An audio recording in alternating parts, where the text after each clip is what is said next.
Hello students, in this video we are going to discuss about oogenesis। Last video में हम लोगों ने spermatogenesis के बारे में स्टडी किया था और स्पर्मेटोजेनेसिस की प्रोसेस में हम लोगों ने ये चीज़ देखा था कि वो प्रोसेस मेल के अंदर at the age of puberty start हो रही थी, लेकिन यहाँ पे जो फीमेल्स के अंदर oogenesis की प्रोसेस हो रही है वो एम्ब्रियोनिक स्टेज यानी फीटल स्टेज से ही क्या होता है, ये प्रोसेस स्टार्ट हो जाता है फीमेल्स के अंदर। तो हम लोग सबसे पहले oogenesis के बारे में यहाँ पर स्टडी करेंगे, लेकिन उसके पहले हम लोग यहाँ पे लॉन्गिट्यूडनल सेक्शन ऑफ ओवरी देखेंगे। तो यहाँ पर आप लोग देख रहे हो जो सबसे आउटर मोस्ट लेयर है इस ओवरी की, इसको हम लोग क्या कहते हैं, जर्मिनल एपिथेलियम कहते हैं। और इस जर्मिनल एपिथेलियम में होता है माइटोसिस डिवीज़न। ठीक है, जर्मिनल एपिथेलियम में माइटोसिस डिवीज़न होती है और उससे क्या बनता है, oogonia। ठीक है, तो याद रखिएगा, millions of oogonia are formed in female ovary. ठीक है, फीमेल ओवरी में जो है मिलियंस ऑफ oogonia बनते हैं। No more oogonia are added in females ovary after birth. जन्म के बाद उसमें और oogonia का फॉर्मेशन नहीं होता। ठीक है, यहाँ पर एक चीज़ और समझ लीजिए, जैसे सपोज कर लो ये oogonia सेल है, तो जब ये oogonia सेल बन गई तो इसके अंदर मियोसिस डिवीज़न स्टार्ट हो जाएगा। ठीक है, मियोसिस डिवीज़न स्टार्ट होगा, लेकिन मियोसिस डिवीज़न कहाँ तक होगा, ये सिर्फ प्रोफेज फर्स्ट के डाइकाइनेसिस स्टेज तक, प्रोफेज फर्स्ट के डाइकाइनेसिस स्टेज तक, यानी डाइकाइनेसिस कंप्लीट नहीं होगा और उससे जो सेल बनेंगे उसको हम लोग कहेंगे प्राइमरी oocyte। एक बार और समझो ये कि जो oogonia है उसके अंदर मियोसिस फर्स्ट डिवीज़न होगा और वो भी कहाँ तक, प्रोफेज फर्स्ट के डाइकाइनेसिस तक। ठीक है, और ये जो सेल बना इस सेल को हम लोग क्या कहेंगे, प्राइमरी oocyte। और इस प्राइमरी oocyte सेल पे जो है ग्रेनुलोसा सेल्स आकर इसको क्या कर लेंगे, सराउंड कर लेंगे और इसको हम लोग कहते हैं primary follicle. Okay, at the age of puberty जो ये प्राइमरी फॉलिकल है, ठीक है, जो प्राइमरी फॉलिकल है उस पर क्या होता है कि मोर ग्रेनुलोसा सेल्स आकर क्या होने लगते हैं, उस पर सराउंड होने लगते हैं और ये प्राइमरी फॉलिकल अब किस में कन्वर्ट हो जाता है, सेकेंडरी फॉलिकल में। यहाँ पर आप लोग एक चीज़ याद रखोगे कि प्यूबर्टी एज में फीमेल्स के अंदर रिप्रोडक्टिव साइकिल स्टार्ट हो जाती है, जिसको हम लोग मेंस्ट्रुअल साइकिल कहते हैं। और इस समय एक ओवरी के अंदर, ठीक है, एक ओवरी के अंदर दोनों में से किसी एक में, ठीक है, दोनों में से किसी भी एक ओवरी के अंदर क्या होता है, एक प्राइमरी फॉलिकल जो है वो कन्वर्ट हो जाता है किस में, ग्राफियन फॉलिकल में, एवरी मंथ। ठीक है, हर महीने एक प्राइमरी फॉलिकल जो है वो ग्राफियन फॉलिकल में कन्वर्ट होते हैं। तो ध्यान दीजिएगा, मोर ग्रेनुलोसा सेल्स आकर उसको सराउंड किया और ये किस में कन्वर्ट हो गया, सेकेंडरी फॉलिकल में। और फिर इसमें एक फ्लूइड फिल्ड कैविटी बन जाती है जिसको हम लोग कहते हैं एंट्रम। ठीक है, और इस पर और भी मोर ग्रेनुलोसा सेल्स आकर सराउंड हो जाते हैं और इस स्ट्रक्चर को हम लोग क्या कहेंगे, टर्सरी फॉलिकल। ठीक है, यानी प्राइमरी से लेकर जब टर्सरी स्टेज तक ये डेवलप होता है तो उसी समय ये प्राइमरी oocytes भी क्या होते हैं, अपनी मियोसिस फर्स्ट डिवीज़न को कंप्लीट कर लेते हैं और यहाँ पर दो सेल्स बनते हैं, एक लार्ज जिसको सेकेंडरी oocyte कहते हैं, एक लार्ज जिसको सेकेंडरी oocyte कहेंगे और एक स्मॉल जिसको हम लोग क्या कहेंगे, पोलर बॉडी। ठीक है, अब ये जो है हमारा और मैच्योर होगा और इसको हम लोग क्या कहेंगे, ग्राफियन फॉलिकल या मैच्योर फॉलिकल। और जब ये ग्राफियन फॉलिकल या मैच्योर फॉलिकल डेवलप हो जाते हैं तो इसका मतलब अब ये बर्स्ट होने के लिए बिल्कुल रेडी हैं। और जब ये बर्स्ट होते हैं तो इनसे ये सेकेंडरी oocyte बाहर आ जाता है और इस प्रोसेस को हम लोग कहते हैं ओवुलेशन। ठीक है, और ये जो remaining part of Graafian follicle है, ग्राफियन फॉलिकल का जो रिमेनिंग पार्ट होता है ये क्या बना लेता है, कार्पस ल्यूटियम। और ये कार्पस ल्यूटियम कौन सा हार्मोन सिक्रेट करता है, प्रोजेस्टेरोन हार्मोन सिक्रेट करता है। तो ये था आपका स्ट्रक्चर ऑफ ओवरी। अभी हम लोग oogenesis की प्रोसेस को अब यहाँ से ईज़िली समझ सकते हैं, क्योंकि आई होप कि इसको लगभग आप लोगों ने समझ लिया होगा। और अगर नहीं समझ में आया तो एक बार पूरी वीडियो को देखिएगा, फिर उसके बाद आई होप कि स्टेटमेंट से भी और ज़्यादा क्लियर होता जाएगा ये चीज़। ओके, यस, अभी हम लोगों ने डिस्कस किया था एलएस ऑफ ओवरी। तो आइए अब हम लोग oogenesis के पूरे स्टेटमेंट को जल्दी से देख लेते हैं। Formation of mature female gamete और ओवम इज कॉल्ड oogenesis, यानी मैच्योर फीमेल गैमेट या ओवम का बनना ही क्या कहलाता है? oogenesis कहलाता है। oogenesis starts during embryonic stage. अभी हम लोगों ने डिस्कस किया था कि फीमेल्स के अंदर जो है एम्ब्रियोनिक स्टेज से ही oogenesis की प्रोसेस स्टार्ट हो जाती है, और वो लगभग किस वीक से? 25th वीक की जब वो फीटल होती है तभी से oogenesis की प्रोसेस स्टार्ट हो जाती है। Germinal epithelium of ovary divide mitotically, ठीक है, जर्मिनल एपिथेलियम जो कि माइटोटिकली डिवाइड होकर मिलियंस ऑफ ओगोनिया क्या करती है? एक ओवरी के अंदर प्रोड्यूस करती है। नो मोर ओगोनिया फॉर्म्ड और एडेड आफ्टर बर्थ, जन्म के बाद और अधिक ओगोनिया नहीं बनते। तो हमने ये तो पहले ही क्लियर कर दिया आपको कि ओवरी के अंदर जब तक फीटल स्टेज में फीमेल रहेगी तब तक ही ओगोनिया बनेंगे, और जब उनका जन्म हो जाता है तो ओगोनिया बनना बंद हो जाते हैं उनके अंदर। Oogonia इंटर्स into the meiosis first, ठीक है, ओगोनिया में मियोसिस फर्स्ट होना स्टार्ट होगा, और मियोसिस फर्स्ट का भी कौन सा स्टेज? डाइकेनेसिस, ठीक है, जो कि प्रोफेज फर्स्ट का एक पार्ट है। आप लोग क्लास 11th में इसको पढ़ चुके हो। तो oogonia में मियोसिस फर्स्ट स्टार्ट होगा, और मियोसिस फर्स्ट का भी प्रोफेज फर्स्ट के डाइकेनेसिस स्टेज तक इसमें डिवीज़न होगा, और उसी फॉर्म में ये पड़े रहेंगे। और इस स्ट्रक्चर को हम लोग क्या कहते हैं? प्राइमरी oocytes, ठीक है। Each primary oocytes surrounded by layer of granulosa cells and then called primary follicle. तो इसके बाद जो है हमारे प्राइमरी oocytes जो है वो ग्रेनुलोसा सेल से सराउंडेड हो जाते हैं, और उस स्ट्रक्चर को हम लोग क्या कहते हैं? Primary follicle. तो यहाँ पर हम एक और बात आपको क्लियर कर देना चाहेंगे एक बार और, कि oogonia क्या है? समझो बेटा, oogonia जो जर्मिनल एपिथेलियम है वो डिवाइड हो रहा है, उससे जो सेल बन रहा है वो oogonia हो गया।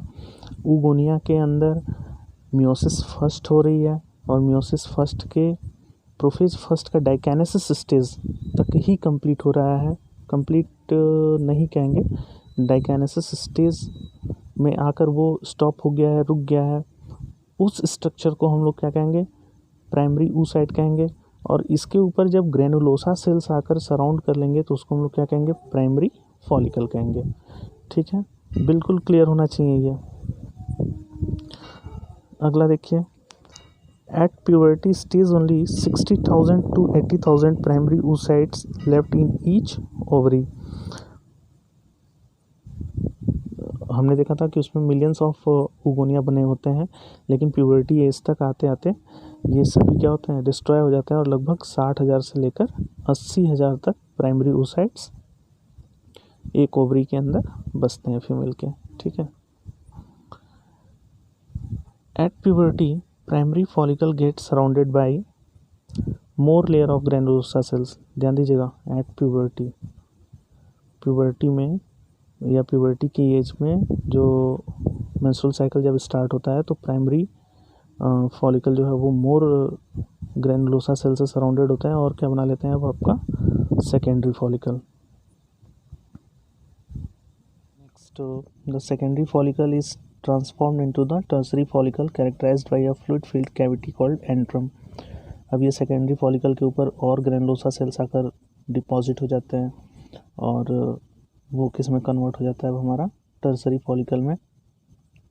और एक सबसे इम्पॉर्टेंट डिफरेंस सेकेंडरी और टर्सरी में कि उसमें एक फ्लूइड फिल्ड कैविटी बन जाती है, जिसको हम लोग क्या कहते हैं? एंट्रम, ठीक है, एंट्रम कैविटी बन जाता है। और ये टर्सरी फॉलिकल का एक स्पेशल कैरेक्टर है। तो हम लोग देखें कि प्राइमरी से लेकर और टर्सरी फॉलिकल तैयार हो गया, ठीक है, प्राइमरी से टर्सरी फॉलिकल जो है डेवलप हो गया। लेकिन इसी समय क्या होता है कि जो प्राइमरी oocyte था, ठीक है, प्राइमरी oocyte था जो कि प्राइमरी फॉलिकल के अंदर प्रेजेंट था, वो भी अपना मियोसिस फर्स्ट कंप्लीट कर लेते हैं और क्या बना लेते हैं, सेकेंडरी oocyte और पोलर बॉडी, ठीक है।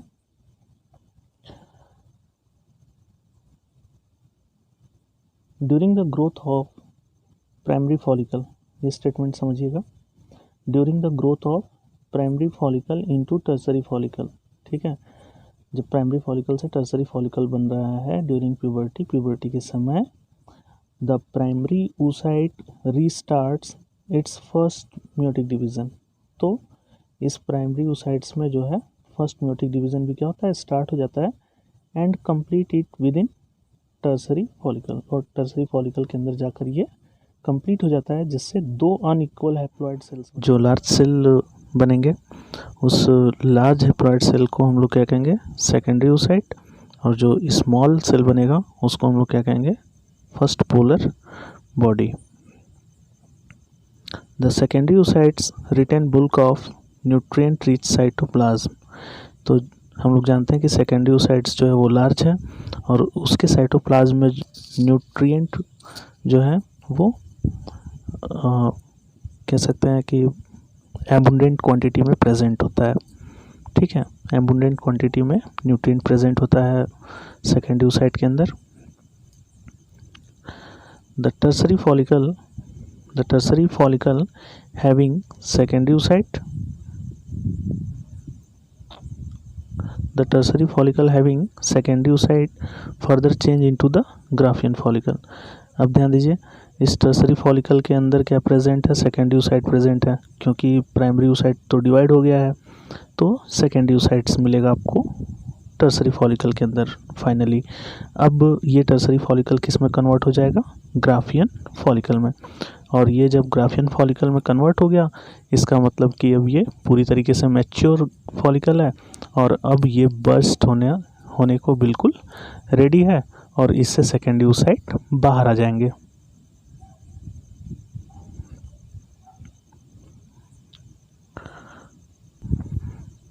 चलिए अगला पॉइंट डिस्कस करते हैं। The secondary oocyte surrounded by a new membrane zona pellucida. जैसे कि यहाँ पर सपोज कर लो ये ग्राफियन फॉलिकल का एक स्ट्रक्चर हम बना रहे हैं रफली, ये ग्राफियन फॉलिकल है, इसमें प्रेजेंट है ये हमारा सेकेंडरी oocyte, और इस सेकेंडरी oocyte के ऊपर एक और लेयर आकर क्या करेगी, इसको सेकेंडरी oocyte को सराउंड कर लेगी, जिसको हम लोग क्या कहते हैं, जोना पेलोसिडा कहते हैं। ओके,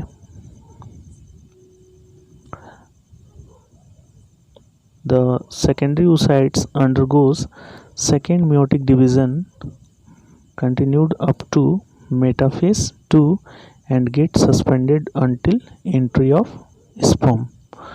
तो सेकेंडरी oocyte के अंदर अब मियोटिक या मियोसिस 2 होना स्टार्ट हो जाएगा, लेकिन वो किस स्टेज में जाकर अरेस्ट कर लिए जाते हैं, मेटाफेज 2 स्टेज में, यानी इस स्टेज में आकर वो रुक जाएंगे और उसी स्टेज में पड़े रहेंगे, और जब स्पर्म्स आकर उस सेकेंडरी oocyte के साथ फ्यूज़ करेगा तो वहाँ पे हमारा मियोसिस 2 भी क्या होगा, कंप्लीट हो जाएगा।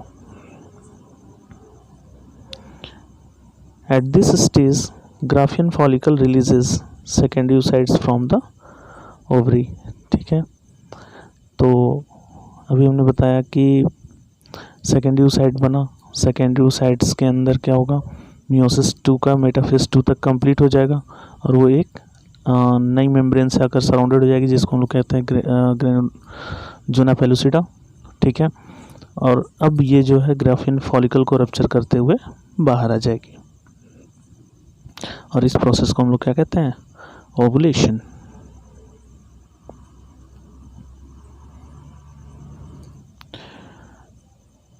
on entry of sperm into the secondary oocytes stimulates it to the complete meiosis 2.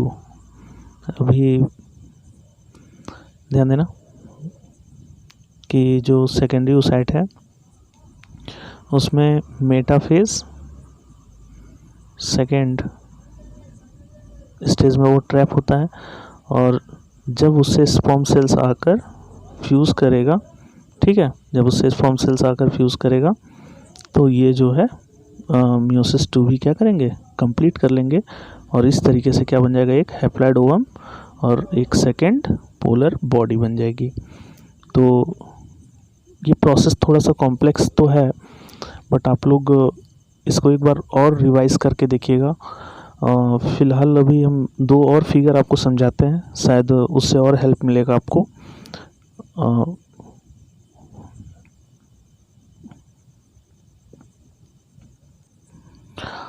चलिए बच्चों, इस फिगर को समझते हैं। ये फिगर शायद आपकी और हेल्प करेगा। यहाँ देख लो आप लोग, ये आपका प्राइमरी फॉलिकल है। प्राइमरी फॉलिकल में ये जो है आपका बीच में प्रेजेंट है, इसको हम लोग कहेंगे प्राइमरी oocyte, जो कि किससे सराउंडेड होता है, ग्रैनुलोसा लेयर से, ठीक है। प्राइमरी फॉलिकल का कॉन्सेप्ट आपको क्लियर है। इस पर क्या होता है कि मोर ग्रैनुलोसा सेल्स आकर क्या होता है, इसको सराउंड्स करते हैं, ठीक है, और इसको हम लोग क्या कहते हैं, सेकेंडरी फॉलिकल। और सेकेंडरी फॉलिकल जो है ट्रांसफॉर्म होता है किसमें, टर्सरी फॉलिकल में। इसमें और भी अधिक ग्रैनुलोसा लेयर आकर इसको सराउंड करते हैं और एक फ्लूइड फील्ड कैविटी बनती है जिसको हम लोग कहते हैं एंट्रम। तो ये बन गया हमारा टर्सरी फॉलिकल। अब इस स्टेज में क्या होता है कि ये जो हमारा प्राइमरी oocyte है वो डिवाइड हो जाते हैं, ठीक है। प्राइमरी oocytes इस टर्सरी स्टेज में कम्प्लीटली डिवाइड हो जाते हैं और इससे 2 अनइक्वल सेल्स बनते हैं। एक बनता है हमारा फर्स्ट पोलर बॉडी और दूसरा क्या बनता है, सेकेंडरी oocyte, ठीक है। यहाँ ध्यान दीजिएगा, ये घटना कहाँ हो रही है, ये इंसिडेंट कहाँ हो रही है, टर्सरी फॉलिकल के अंदर, ठीक है। उससे क्या बने, एक सेकेंडरी oocyte और दूसरा क्या बना, फर्स्ट पोलर बॉडी। अब ये टर्सरी फॉलिकल जो है वो कन्वर्ट हो जाएगा ग्राफियन फॉलिकल में, और जब ये ग्राफियन फॉलिकल के अंदर कन्वर्ट होगा तो सेकेंडरी oocyte जो है हमारा वो मोर एक न्यू मेम्ब्रेन से जो है सराउंडेड हो जाएगा सेकेंडरी oocyte, और वो मेम्ब्रेन क्या होगा आपका, zona pellucida and corona radiata, ये 2 लेयर्स होंगे, ठीक है। ये जो आप लोग पर्पल कलर में देख रहे हो इसको हम लोग क्या कहेंगे, जोना पेलुसिडा, और जो आउटर मोस्ट ब्लू कलर में है वो कोरोना रेडिएटा। तो ये है हमारा ग्राफियन फॉलिकल।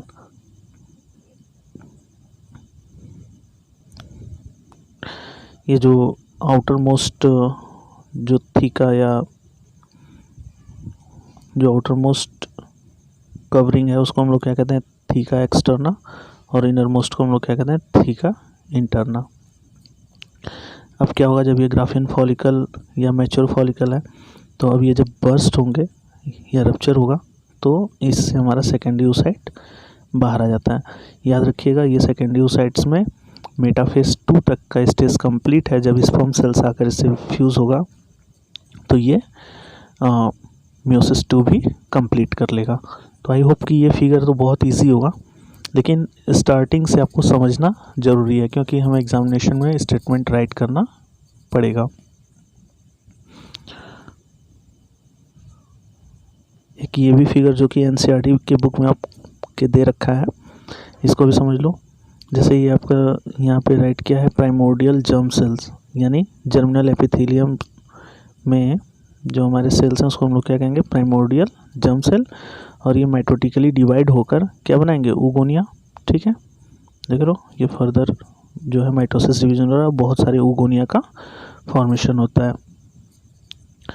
इस स्टेज को हम लोग कहते हैं मल्टीप्लिकेशन फेज। याद रखिएगा, ये माइटोसिस डिवीजन होता है इसमें। अब इसके बाद इसमें जो है मियोसिस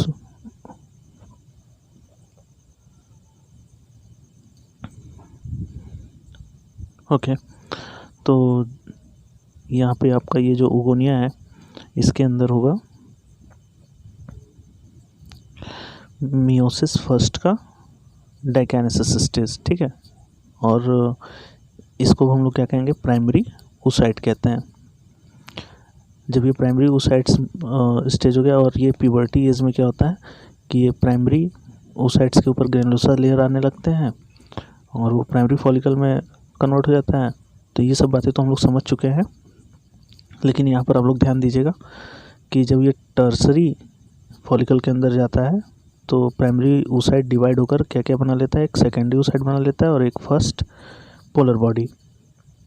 ये सेकेंडरी oocytes जब स्पर्म फ्यूज़ होते हैं, ठीक है, तो ये ovum plus secondary polar body बना लेगा, ठीक है। और यहाँ ध्यान दोगे, ये जो सेकेंड पोलर बॉडी हैं इसमें कितने बन रहे हैं टोटल, 3। इनका कोई रोल नहीं होता और ये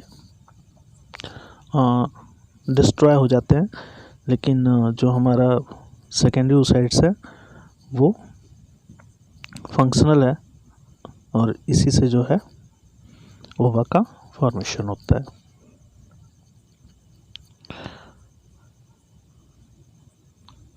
ये last topic hormonal control of oogenesis। याद रखिए, ब्रेन में जो है हाइपोथैलेमस ग्लैंड प्रेजेंट होता है और ये हाइपोथैलेमस जो है एंटीरियर पिट्यूटरी को स्टिमुलेट करता है और यहाँ पर क्या रिलीज़ करता है, GnRH, गोनाडोट्रोपिन रिलीजिंग हार्मोन। और ये गोनाडोट्रोपिन रिलीजिंग हार्मोन जब एंटीरियर पिट्यूटरी को स्टिमुलेट करता है तो यहाँ से 2 हार्मोन सीक्रेट होते हैं, एक FSH और दूसरा LH। FSH जिसको कि हम लोग कहते हैं फॉलिकल स्टिमुलेटिंग, और दूसरा हार्मोन हमारा क्या है, LH, जिसको कि ल्यूटिनाइजिंग हार्मोन कहते हैं। तो यहाँ पे देख लीजिए FSH का क्या फंक्शन है। फर्स्ट फंक्शन तो इसका है development of primary to tertiary follicle, ठीक है। प्राइमरी से टर्सरी फॉलिकल का जो है डेवलपमेंट करने में ये हेल्प करता है FSH। और इसके अलावा इसका और क्या फंक्शन है देख लीजिए, development and divide of primary oocyte to form secondary oocytes, ठीक है। प्राइमरी oocytes को डिवाइड करके सेकेंडरी oocytes का फॉर्मेशन भी करता है, यही इसमें भी हेल्प करता है ये FSH। और इसके अलावा एक हार्मोन रिलीज़ करने में भी हेल्प करता है जिसका नाम है एस्ट्रोजन। ल्यूटिनाइजिंग हार्मोन जो कि ओवुलेशन में हेल्प करता है और कार्पस ल्यूटियम को ये मेंटेन करता है, जिससे एक और हार्मोन सीक्रेट होता है यहाँ पे, प्रोजेस्ट्रॉन। ये estrogen and progesterone 2 hormone secrete हो रहे हैं यहाँ पे।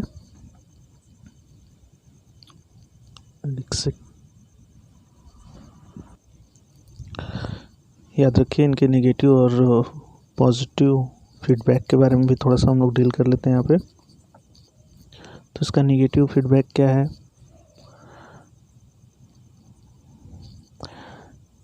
जब एस्ट्रोजन और प्रोजेस्ट्रॉन की एक्सेस सिक्रेशन होने लगती है तो ये जाकर हाइपोथैलेमस और एंटीरियर पिट्यूटरी ग्लैंड्स को क्या करते हैं, स्टिमुलेट करते हैं, ताकि ये अब FSH और LH के सिक्रेशन को रोक दे। और अगर इस हार्मोन की कमी हो जाए तो वहाँ ये पॉजिटिव फीडबैक देते हैं, यानी ये जाकर एंटीरियर पिट्यूटरी और हाइपोथैलेमस को स्टिमुलेट करते हैं कि वो FSH और LH सिक्रेट करे। इसको हम लोग क्या कहेंगे, पॉजिटिव फीडबैक।